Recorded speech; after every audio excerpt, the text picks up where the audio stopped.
ತಾಲೂಕು ರಾಷ್ಟ್ರೀಯ ಹಬ್ಬಗಳ ಆಚರಣಾ ಸಮಿತಿಯ ವತಿಯಿಂದ 75ನೇ ಸ್ವಾತಂತ್ರ್ಯೋತ್ಸವವನ್ನು ಬಿಸಿ ರೋಡ್ನ ಮಿನಿ ವಿಧಾನಸೌಧದ ಮುಂಭಾಗ ಕೋವಿಡ್ ಮಾರ್ಗಸೂಚಿ ಅನ್ವಯ ಸರಳವಾಗಿ ಆಚರಿಸಲಾಯಿತು. ಬಂಟ್ವಾಳ ತಹಶೀಲ್ದಾರ್ ರಶ್ಮಿ ಸಾರ್ ಅವರು ಧ್ವಜಾರೋಹಣ ನೆರವೇರಿಸಿದರು. ಶಾಸಕ ರಾಜೇಶ್ ನಾಯ್ಕ್, ಡಿವೈಎಸ್ಪಿ ವ್ಯಾಲೆಂಟೈನ್ ಡಿಸೋಜಾ, ತಾಲೂಕು ಪಂಚಾಯತ್ನ ಕಾರ್ಯನಿರ್ವಹಣಾಧಿಕಾರಿ ರಾಜಣ್ಣ ಉಪಸ್ಥಿತರಿದ್ದರು. ಬಂಟ್ವಾಳ ಪೊಲೀಸ್ ಇಲಾಖೆಯ ಅಧಿಕಾರಿ ಹಾಗೂ ಸಿಬ್ಬಂದಿ ವರ್ಗ, ಗೃಹ ರಕ್ಷಕ ದಳದ ಸಿಬ್ಬಂದಿಗಳು ರಾಷ್ಟ್ರಧ್ವಜಕ್ಕೆ ವಂದನೆಯನ್ನ ಸಲ್ಲಿಸಿದ್ರು. ತಾಲೂಕು ಕಚೇರಿಯ ಸಿಬ್ಬಂದಿಗಳು ಶ್ವೇತವರ್ಣದ ಸಾಂಪ್ರದಾಯಿಕ ವಸ್ತ್ರ ತೊಟ್ಟು ಗಮನ ಸೆಳೆದರು. ಬಳಿಕ ನಡೆದ ಸಭಾ ಕಾರ್ಯಕ್ರಮದ ಅಧ್ಯಕ್ಷತೆ ವಹಿಸಿದ್ದ ಶಾಸಕ ರಾಜೇಶ್ ನಾಯ್ಕ್ ಅವರು ಮಾತನಾಡಿ, ಸ್ವಾತಂತ್ರ್ಯ ಹೋರಾಟದ ಬಗ್ಗೆ ಹೇಳುವ ನಾವು ಸ್ವಾತಂತ್ರ್ಯ ಕಳೆದುಕೊಂಡ ಕಾರಣವನ್ನ ಯುವ ಜನರಿಗೆ ಹೇಳಬೇಕಾದ ಅಗತ್ಯವಿದೆ ಎಂದು ಹೇಳಿದ್ರು. ಸ್ವಾತಂತ್ರ್ಯ ಹೋರಾಟ ಕೆಲವು ಯಾರು ಭಾಷಣ ಮಾಡ್ತಾರೆ, ಅದನ್ನು ಕೇಳ್ತೇವೆ, ಯಾವತ್ತೂ ಮುಗಿಯೋದಿಲ್ಲ ಅಂತ ಕಾಯ್ತೇವೆ, ಶಾಲೆಗೆ ಹೋಗ್ತಾ ಇದ್ದೇವೆ. ಇಂಥ ಸಂದರ್ಭದಲ್ಲಿ ಇವಾಗಲೂ ಕೂಡ ಅದೇ ಒಂದು ಪದ್ಧತಿಯಲ್ಲೇ ನಾವು ನಡ್ಕೊಂಡು ಬರೋದನ್ನು ಕಾಣ್ತಾ ಇದ್ದೇವೆ. ಆದರೆ ಸ್ವತಂತ್ರ ನಮಗೆ ಯಾಕೆ ಹೋಯಿತು, ನಮ್ಮ ದೇಶ ಸ್ವತಂತ್ರ ಕಳ್ಕೊಳ್ಳಿಕ್ಕೆ ಕಾರಣ ಎನ್ನುವುದು ಇನ್ನೂ ನಾವು ಜನರಿಗೆ ತಿಳಿಸುವ ವ್ಯವಸ್ಥೆಯಲ್ಲಿ ನಾವು ಇಲ್ಲ ಅಂತ ಹೇಳಲಿಕ್ಕೆ ಬಹಳಷ್ಟು ಬೇಸರಕ್ಕೆ ಏನಾಗ್ತೇವೆ.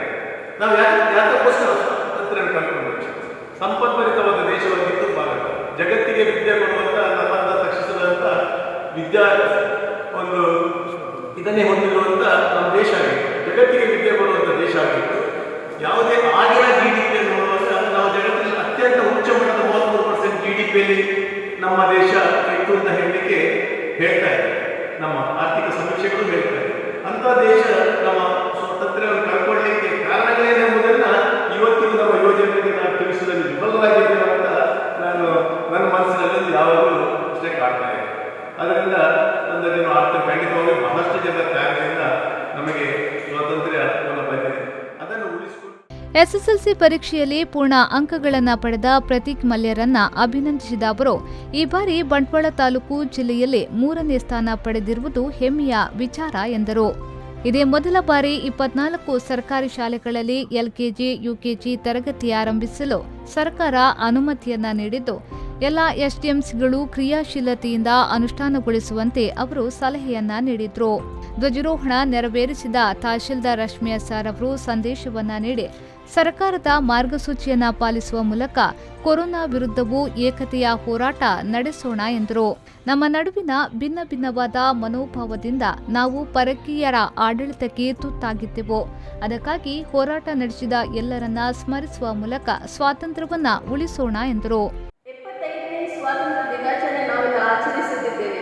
ಆದ ಕಾರಣ ನಾವು ಈ ದಿನಕ್ಕೋಸ್ಕರ ಹುತಾತ್ಮರಾದ ಸ್ವಾತಂತ್ರ್ಯ ಹೋರಾಟಗಾರರು ಇನ್ನೂ ಕೂಡ ಈ ಸ್ವಾತಂತ್ರ್ಯವನ್ನು ಕಾಪಾಡಿಕೊಳ್ಳಲು ಪ್ರಯತ್ನಿಸುತ್ತಿರುವ ನಮ್ಮ ಗಡಿಯಲ್ಲಿ ಚಳಿ, ಗಾಳಿ, ಮಳೆ ಏನನ್ನು ಲೆಕ್ಕಿಸದೆ ಇರುವ ನಮ್ಮ ಸೈನಿಕರು, ಹಾಗೆ ನಮ್ಮ ಬಂಟ್ವಾಳ ತಾಲೂಕಿನಲ್ಲಿ ಒಬ್ಬರು ಸ್ವಾತಂತ್ರ್ಯ ಹೋರಾಟಗಾರರಿದ್ದರು. ಅವರು ಕಳೆದ ನವೆಂಬರ್ ತಿಂಗಳಲ್ಲಿ ನಮ್ಮನ್ನು ಅಗಲಿದ್ದಾರೆ. ಶಾಮರಾವ್ ಸಹ ನಾನು ಈ ಸಂದರ್ಭದಲ್ಲಿ ನೆನಪಿಸಿಕೊಳ್ಳುತ್ತೇನೆ.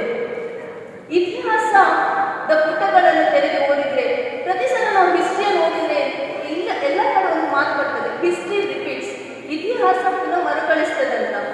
ಅಂದು ವಿದೇಶಿಯರು ನಮ್ಮನ್ನು ಆಳಿದರು.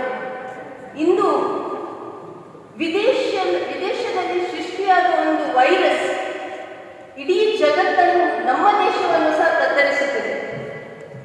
ಈ ಸಂದರ್ಭದಲ್ಲಿ ನಾವು ಪ್ರತಿಯೊಬ್ಬ ನಾಗರಿಕರು ಇದರ ವಿರುದ್ಧ ಹೋರಾಡಬೇಕು, ಈ ವೈರಾಣು ವಿರುದ್ಧ ಹೋರಾಡಬೇಕು.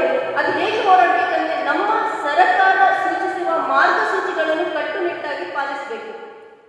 ವೇದಿಕೆಯಲ್ಲಿ ಡಿವೈಎಸ್ಪಿ ವ್ಯಾಲೆಂಟೈನ್ ಡಿಸೋಜಾ, ಬೂಡಾ ಅಧ್ಯಕ್ಷ ದೇವದಾಸ್ ಶೆಟ್ಟಿ, ತಾಲೂಕು ಕೃಷಿ ಇಲಾಖೆಯ ಸಹಾಯಕ ನಿರ್ದೇಶಕ ಚೆನ್ನಕೇಶವಮೂರ್ತಿ, ತಾಲೂಕು ಪಂಚಾಯತ್ನ ಕಾರ್ಯನಿರ್ವಹಣಾಧಿಕಾರಿ ರಾಜಣ್ಣ, ಕ್ಷೇತ್ರ ಶಿಕ್ಷಣಾಧಿಕಾರಿ ಜ್ಞಾನೇಶ್ ಉಪಸ್ಥಿತರಿದ್ದರು. Sandeep Salian, V4 news.